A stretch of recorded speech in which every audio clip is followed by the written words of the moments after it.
In April 2020, when the pandemic had wrapped the world in an uneasy stillness, Alquiwa felt different, yet familiar at the same time. The town rested beneath long, pale spring skies, its streets quieter than ever, its rhythm slowed to something almost meditative. Birds were louder now, wind moved more freely through the empty alleys, and nature seemed to reclaim its space with gentle confidence. Odi felt this silence more than anyone. The days stretched endlessly in front of him, and though he spent much of his time in the garden with Rama and their child, there was a restlessness growing inside him. He missed movement, competition, laughter, and the shared energy of a team.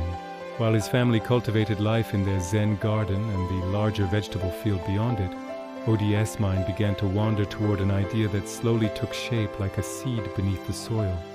Late at night, when the house was quiet and his family slept, Odi would step outside and look across the fields that surrounded Alquiwa. Just beyond the last line of trees, where the land opened into a wide, grassy expanse, he saw potential. It was a simple meadow, uneven and wild, brushed by the wind and kissed by the sounds of a small river flowing nearby. In the distance, gentle hills framed the horizon, while golden fields shimmered under the moonlight. In that quiet solitude, Odi decided that this forgotten piece of land would become something meaningful. He would build, quietly, patiently, a football team, born not from money or fame, but from passion and imagination. He named it Nimrod VTM, choosing colors that felt alive to him, bold yellow, deep red, and a streak of vibrant green, like the very landscape of Alquiwa itself. Over the following weeks, while Rama and their child tended to the garden by day, Odi would slip away for a few hours at a time. He carried wooden stakes, rope, and simple tools, marking out the boundaries of what would become their humble pitch. There were no grand stands, no shining lights, only open sky, fresh air, and the gentle murmur of the river beside the field. Slowly the meadow began to transform. Rough goalposts were built from sturdy branches, tied together with care. Lines were sketched into the grass with chalk, fading in the rain but always redrawn with determination. Around the pitch, wildflowers swayed, and beyond them, the small river glistened like a silver ribbon cutting through the landscape. From certain angles, one could see the entire picture at once.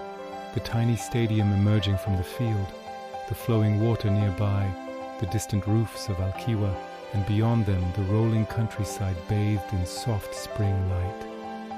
It was not a place of crowds or roaring fans, but of heart, dream, and connection to the land. In the evenings after dinner, Odi would sit with Rama and their child, watching television, yet his thoughts drifted back to Nimrod VTM. He imagined players in yellow, red, and green running across the grass, laughter echoing through the open air, and the ball dancing beneath the wide sky. Sometimes as the family walked together through the Zen garden at sunset, Odi would pause and look toward the distant meadow. Rama noticed his gaze and smiled knowingly, sensing that something new was growing inside him, just as surely as the vegetables in their soil. By the end of April, the little field at the edge of Alquiwa stood ready, modest, imperfect, and deeply beautiful. A place where football met nature, where dreams met reality, and where Nimrod VTM was born not from desperation but from hope. And as night settled once more over Alquiwa, the river whispering softly in the darkness, Odi felt that even in a paused world, creation was still possible, and that somehow this small team in a quiet field might one day mean more than anyone could imagine.